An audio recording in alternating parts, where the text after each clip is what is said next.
السلام عليكم ورحمة الله وبركاته كلانتي wanaagsan asxaabay meel kasto aad joogtaan ku soo dhawaada barnaamijkeena habeenimo waa habeenimo jimco ah sabti uu soo galayo taariikhduna ay tahay 4 Abriil sanadka 2025 waan hubaa inaad si weyn uga hesheen macluumaadkii iyo wararkii aanu ku soo gudbinay barnaamijyadeennii subaxnimo iyo kii galabnimo ee maanta oo jimco aan idiin soo gudbinay qodobada barnaamijka caawa aan idinkugu soo gudbinayo waxaa ka mid ah Israa'iil oo la sheegay mar kale in lagu weeraray diyaarado daroon ah oo ka yimid dhanka Yemen haddaba maxay sameeyeen ciidanka Israa'iil tafaasiil ku saabsan arrinka iyo cabsi ka jirta magaalada Tel Aviv ayaynu barnaamijka ku faahfaahinaynaa waxaa sidoo kale barnaamijka aynu ku faahfaahinaynaa Abu Ubayda oo war cajiiba sii daayay iyadoo warkaa la sheegay durbaba in laga dareemay gudaha Israa'iil oo miidiyahoodu hadda ay ka hadlayaan haddaba sheekada Abu Ubayda ku saabsan warkiisa iyo sida uu saameynta durbaba ugu yeeshay caawa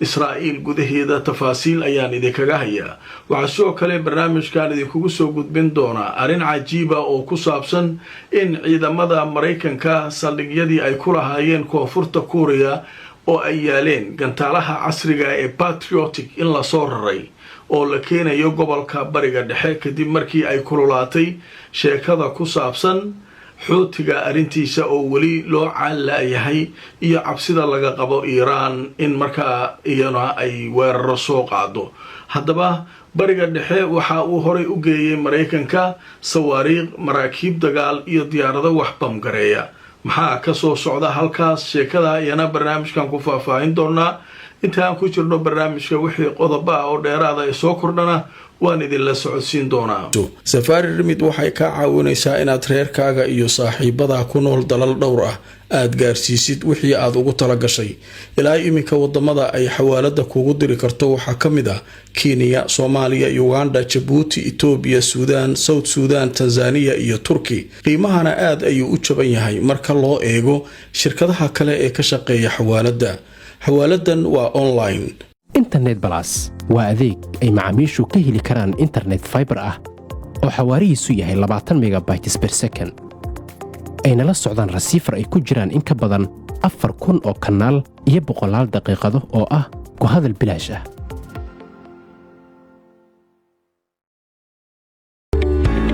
dhammaan bulshada waxaa lala socodsiinayaa gaar ahaan magaalada London in xarunta dhinaca caafimaadka French and Overseas Clinic ay ku taalo meel aan ka fogeyn stationka tareenka ee Baker Street ee bartamaha magaalada London halka waxaa jooga dhaqaatiir kala duwan oo ka daaweynaya cudurro ay ka mid yihiin kuwa maqaarka kuwa carruurta kuwa haweenka iyo cudurrada guud dhaqaatiirta halka ka howlgashay howladaynadoodu waxay diyaar u yihiin inay wixii caafimaad ay kula qabtaan kulanti wanaagsan mar kale asxaabay meel kastoo aad joogtaan ku soo dhawaada barnaamijkeena habeenimo qodobada barnaamijka way tiro badan yihiin marka ugu horeysa waxaynu ku bilaabaynaa hay-adda qaramada midoobay u qaabilsan arrimaha qaxootiga magaalada Gaza ee Falastiiniyiinta UNRWA hay-adda la yiraahdo ayaa warbixin aad u muruga badan soo saartay saacada ka hor hay-addu waxay sheegtay 100 caruur ah inay maalin walba ku dhimanayso Gaza qaar xabad ku dhinta oo macnaha duqeymaha ku dhinta qaar nafaqa darri u dhinta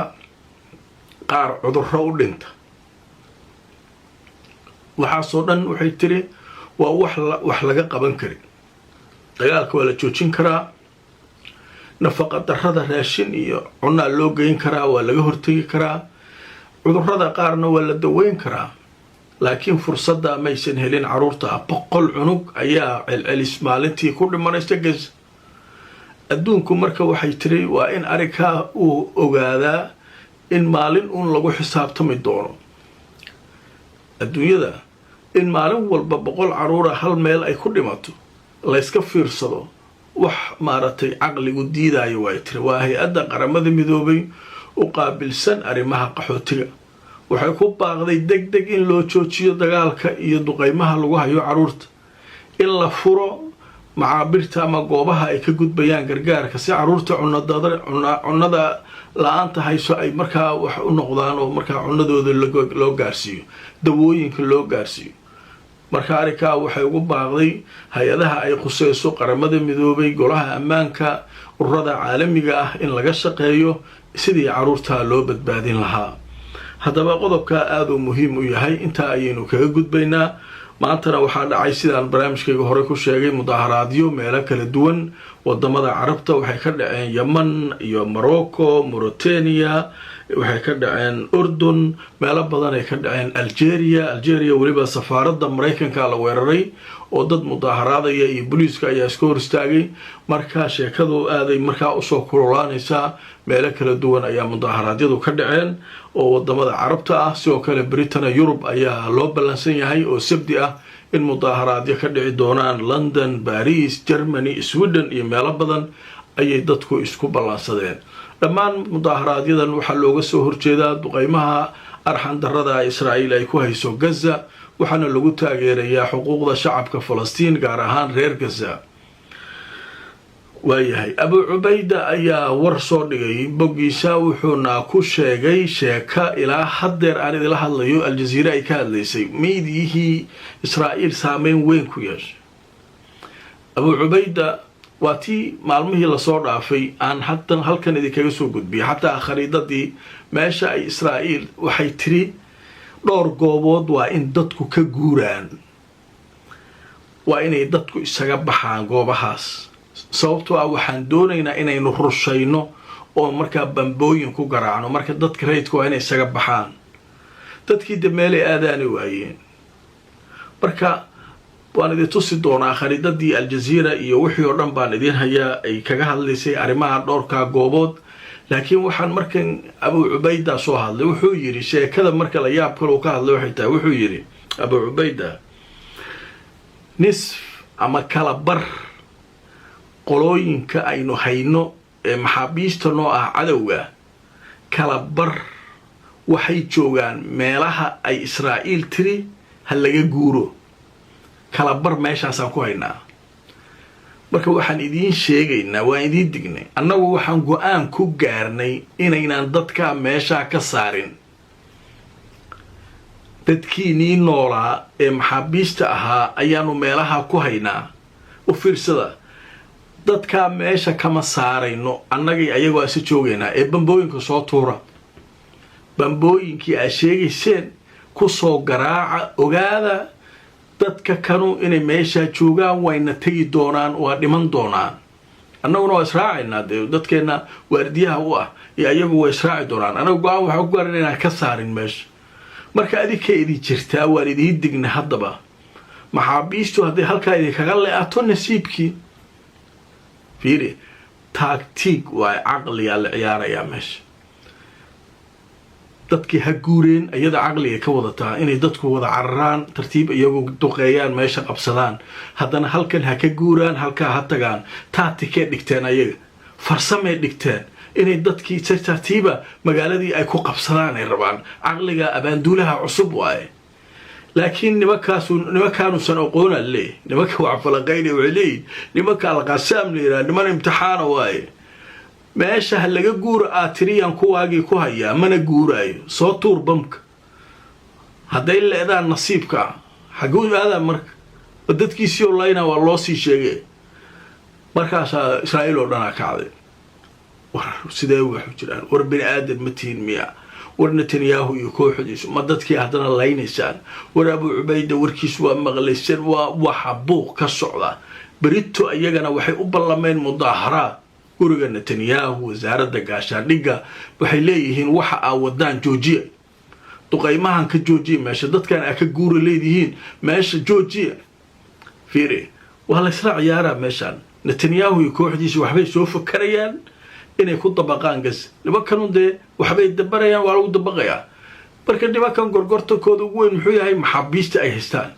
waxay leeyihiin waa inaad wada hadal ogolaataan si dadkaa meesha halista ah ee dadka ka guura aad tiraahdeen looga soo saaro. laakiin wada hadal haddaynaa ogolaan oo dadka ha guuraan, waxay guurayaan male. kuwaan meeshaa ku haynaynaa, soo tuura bambooyin, laaya dadkiina. marka hadafka ugu weyn oo loo dagaalamayo maxay tahay? in dadka laga haysto lasoo saaro. somaa dadkii meelaynaya awalaa lagu haystay inay 36 iyaga iska dileen oo diyaaradooda ku duqeeyeen. haddana intii hartay may haddana iska laynayaan. marka mushkiladay ku noqoto sheekada marka Abu Ubayda waxa leeyahay tactiga al-Qassam way Hamas nimankan al-Qassam niman caadi ma farsamo kasta leeyma iyaguna mid kale oo u dhiganta lagu keenaa meesha wax la iska qaadaa male way qaridada haddaan ido tuso marka laba goobood ayaa maartay Al-Jazeera ay leedahay dadku halaga guuray yiraahdeen haddaba sida aad arkaysaan maapka ama qaridada labada goobood ee goobaabinta la geliyay goobna waa dhinaca koonfurta goobna waa dhinaca waqooyiga labada gees ayay goobaabinta meesha la geliyay waxay leeyihiin dadku waa inay isaga guuraan halkaas dadku hadii halka ka guuraan xagee tagayaan gudaha su'aadayaan iyagu marka meeshaas way qabsanayaan haddana dadku halka ka guuraan haddana halkaas ay maanayaan way qabsanayaan waa tactiga ay dhigteen waay marka halkaas ay hawshu maraysaa dhanka kale qaridada waxayna tusinaysaa sida aad arkaysaan inay duqeymo diyaarado ku socdaan goobahaas qaybo kamid ah oo durbaba ay duqeymo ku bilaabeen diyaaradaha laakiin waxa leeyahay caawa wararkii ugu dambeeyay Al-Jazeera wariyaasheeda duqeymihii way hakiyeen markii Abu Ubayda uu fariinta u diray laftirkooda dib ay isugu laabteen hayay soo wada liirbash anagu meelaha u socdo ma leh nimanka dadka idinka iska layn doonaa liir marka hawshaas sidaas ay hawsha marka ku dhamaanaysaa haddaba qodobka isaguna halkaas ayaanu kaga gudbaynaa